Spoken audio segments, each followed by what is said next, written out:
உங்களுக்கு என்கிட்ட ஏதாவது சொல்லணுமா?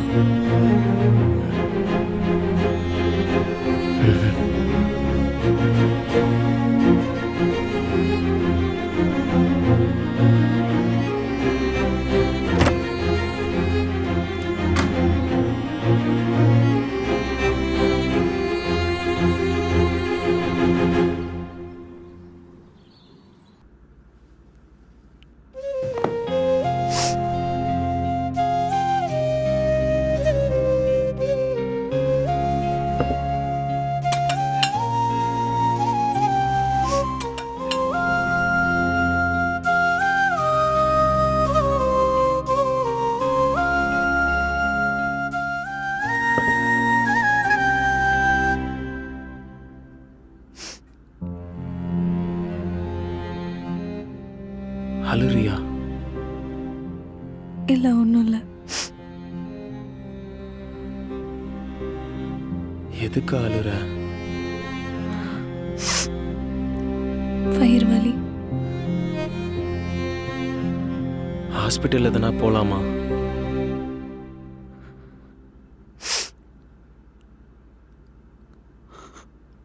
மறுபடியும் வயிறு வலிக்குதா? ஹாஸ்பிட்டல் போலாமா?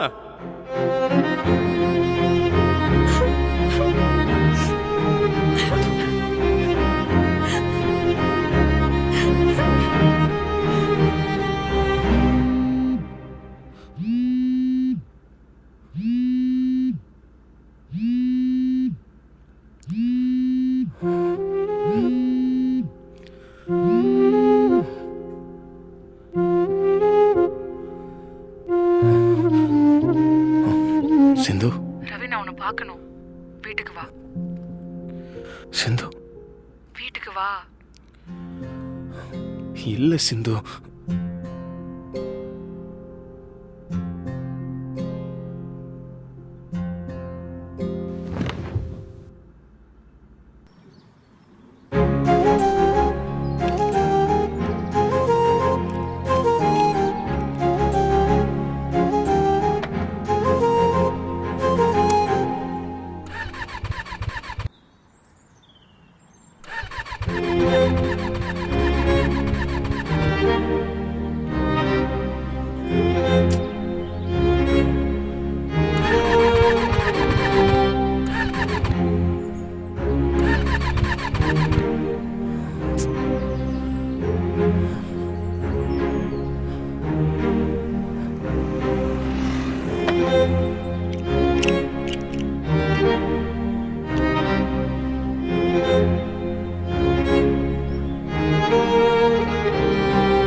இந்தாங்க.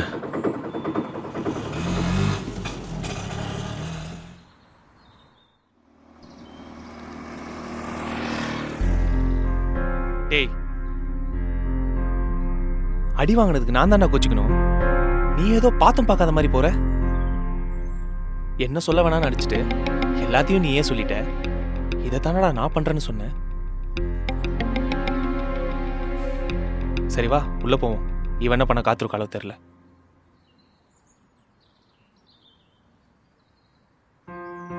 என்னடா ஏதோ ஃபங்க்ஷன் மாதிரி இருக்கு. நீ அவகிட்ட உண்மையை சொன்னதுக்கு ஃபேமிலி கூட்டு பஞ்சாயத்து வைப்பான்னு பார்த்தா ஏதோ ஃபங்க்ஷன் வச்சிருக்கா. ஒண்ணுமே புரியலையேடா.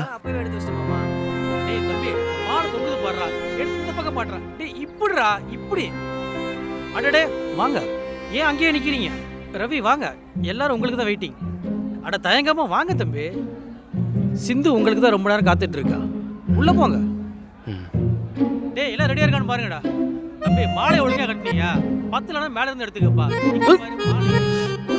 ரெண்டு பேரும் டிக்லா கர்த்தருடைய ஆசீர்வாதம் போறாங்க. வாசல்ல என் கார் நிற்கும். ஆமா ஆமா, இவன் என்னடா எப்படி ஓடுறான்?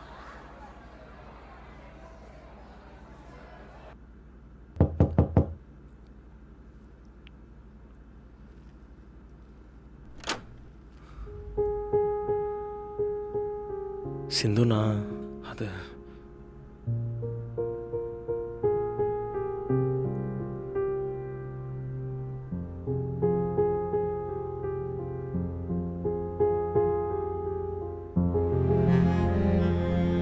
சாரி ரவி, உன்னை நான் நம்பி இருக்கணும். இப்படி சின்ன விஷயத்துக்காக உன் கூட சண்டை போட்டிருக்க கூடாது. நீ பேசினதுக்கு அப்புறம் தான் நான் எவ்வளோ முட்டாளா இருந்தேன்னு எனக்கே புரிஞ்சுது.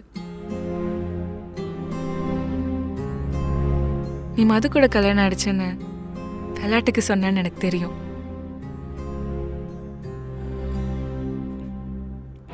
அது கேட்கும் போதே மனசு உடைஞ்சிருச்சு ரவி. நான் உன்னை எவ்வளவு கஷ்டப்படுத்திருந்தா நான் உன் கூட இருக்கும்போதே மது கூட கல்யாணம் ஆயிடுச்சுன்னு சொல்லியிருப்பேன்.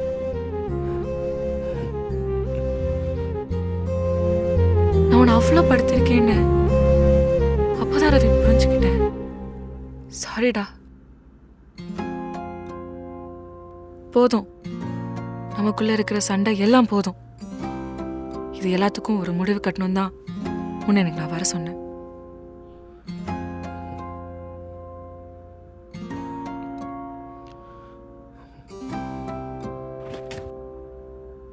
இந்தா புடி, இதை வாங்கிக்கோ.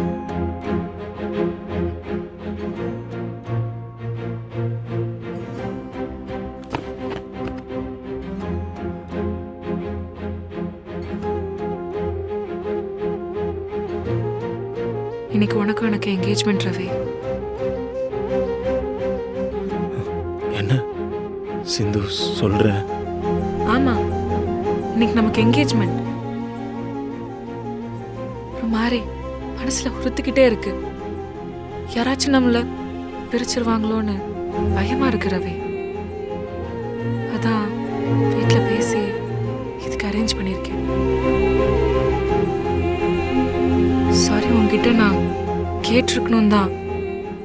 ஆனா நீ நோ சொல்லிட மாட்டேன்ற ஒரு நம்பிக்கையில இவ்வளவும் பண்ணிட்டேன்.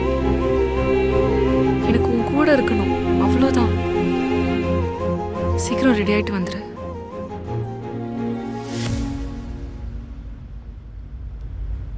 தர்ஷன், உன் ட்ரெஸ் அங்க இருக்கு.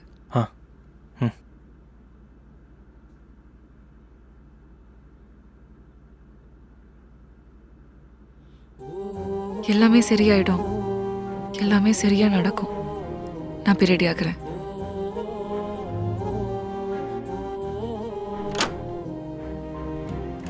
டேய், என்னடா அவன் என்கேஜ்மெண்ட்டுக்கு ரெடியாக சொல்றான், நீ பாட்டுக்கு பார்த்துட்டு அமைதியா இருக்க?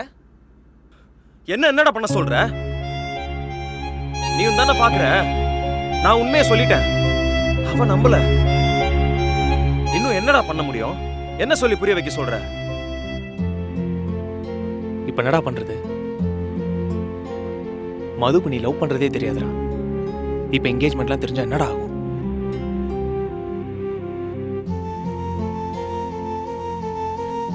நீ இல்லாம நான் நிறைய கஷ்டப்பட்டிருக்கேம்மா, அசிங்கப்பட்டிருக்கேன். எனக்கு நீ தேவைன்னு தோணும் போது நீ இல்லைன்னு நான் அழுது இருக்கேன். ஆனா இதுவரை நீ ஏன் என்னை விட்டு போனேன்னு சொல்லி ஒரு வாட்டி கூட நான் உன்கிட்ட கோவப்பட்டது இல்லம்மா. முறை உன் மேல எனக்கு கோபம் வருதுமா.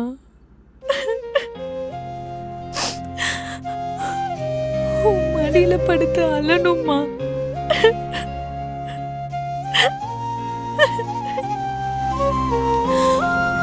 யாரு வாழ்க்கையில வெறும் சந்தோஷம் மட்டும் இருக்கணும்னு நினைச்சேனோ அவங்க வாழ்க்கையில நானே ஒரு பெரிய கஷ்டமா இருந்திருக்கேம்மா. எனக்கு தெரியாதுமா, சத்தியமா எனக்கு தெரியாதுமா. இப்படி இவருக்கு ஒரு லவ் இருக்குன்னு எனக்கு தெரியாது.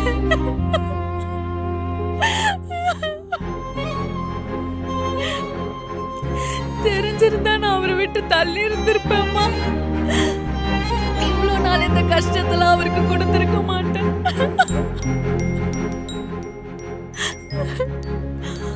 அவர் இத்தனை நாள் என்ன தள்ளி வச்ச காரணம்னு நான் நினைச்ச எல்லாமே போய்மா.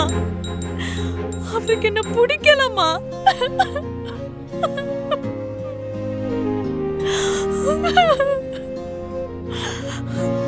சிந்து அவர் கூட எவ்வளவு கனவு காண்டிருப்பா, எவ்வளவு ஆசையா இருந்திருப்பா. எனக்கு எனக்கு அவன் வாழ்க்கைய பறிச்சுட்டோன்னு தோணுதுமா.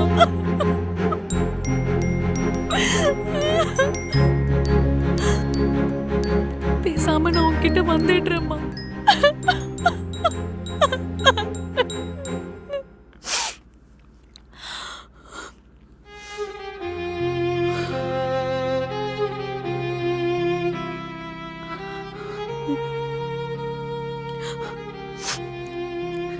நான் இங்க இருக்கிற வரைக்கும் அவருக்கு கஷ்டம்தாம்மா. நான் இங்க இருந்து போயிடுறேன். ரவி, இந்த சாரி நல்லா இருக்கு.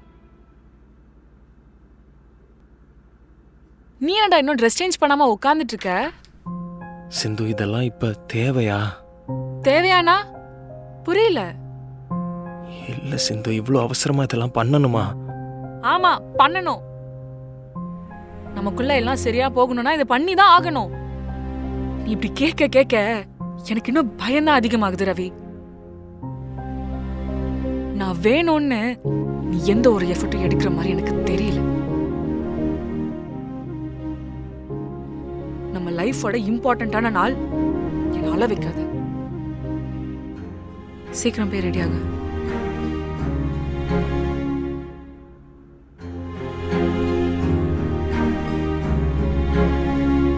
உனக்கு நான் கொடுத்த லவ்வ திரும்பி நீ எனக்கு கொடுக்காத போது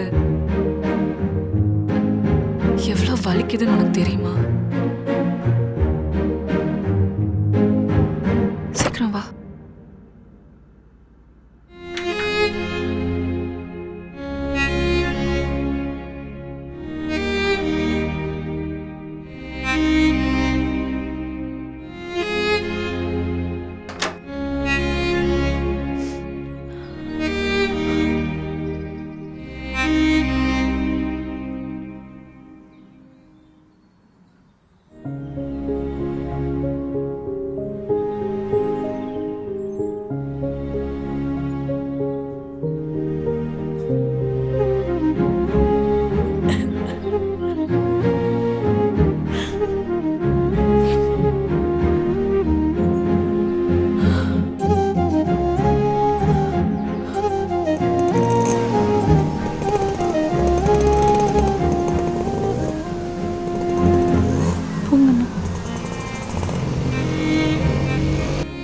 எல்லாமே ரெடி ஆயிடுச்சு. நீ எங்க இருக்க?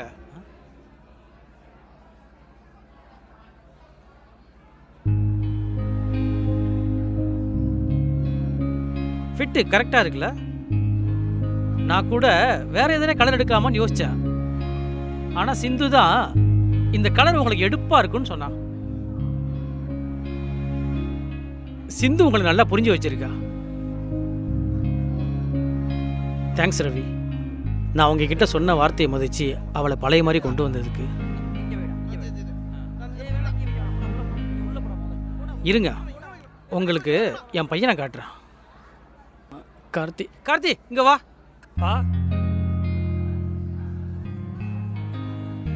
இவன் தான் என் பையன் கார்த்திக். ஹாய். சிந்துனா இவனுக்கு உசுறு. அவளுக்கு ஒண்ணுன்னா வீட்டை ரெண்டாக்கிடுவான். அங்க நிக்கிறான் பாருங்க, அவன் தான் சிந்துவோட அத்தை பையன் திருப்பதி. அவனுக்கு தான் சிந்துவை கொடுக்கறதா இருந்துச்சு. ஆனா அவன் உங்க மேல ஆசைப்பட்டுட்டா. ஆனாலும் பாருங்க, சிந்துவுக்கு நான் தான் எல்லாம் பண்ணி வந்து நிக்கிறான்.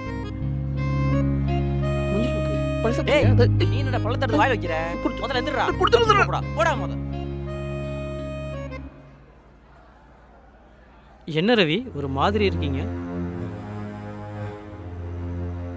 இப்படி நம்புறவங்களை ஏமாத்த போறமேன்னு யோசிக்கிறீங்களா? இல்ல, உங்களை அவ்வளோ நம்புற உங்க வீட்டு ஆளுங்களுக்கு தெரியாம இப்படி நிச்சயம் பண்ணி அவங்களை ஏமாத்த போறோமோன்னு யோசிக்கிறீங்களான்னு கேட்குறேன். அதெல்லாம் யோசிக்காதீங்க. நான் வந்து உங்க வீட்டில் பேசுறேன். சிந்து இன்னைக்கு தான் சிரிக்கிறாளே, அந்த சிரிப்பை தக்க வைக்க நான் என்ன வேணாலும் எனக்கு அவ சந்தோஷமா இருக்கணும், அவ்வளவுதான். சந்தோஷமா வச்சுப்பீங்களா?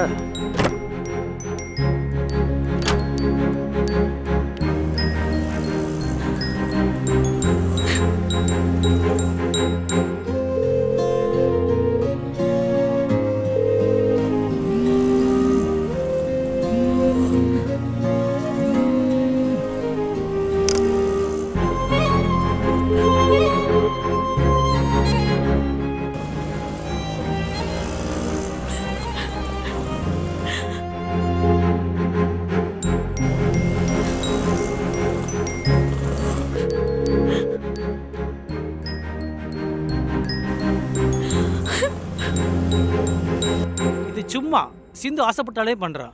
உங்கள் வீட்டில் பேசிட்டு என்கேஜ்மெண்ட் கிராண்டாக பண்ணிவிடுவோம்.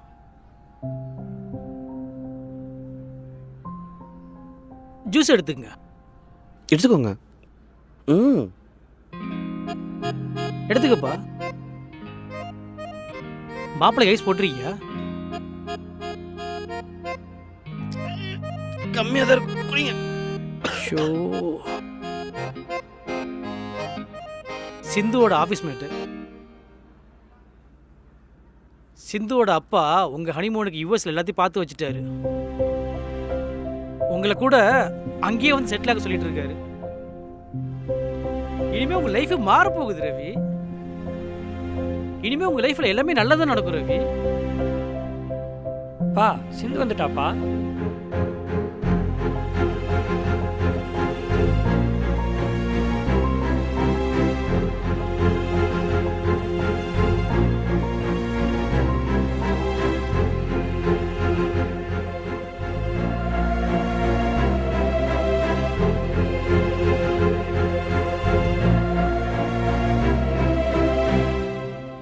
வாமா.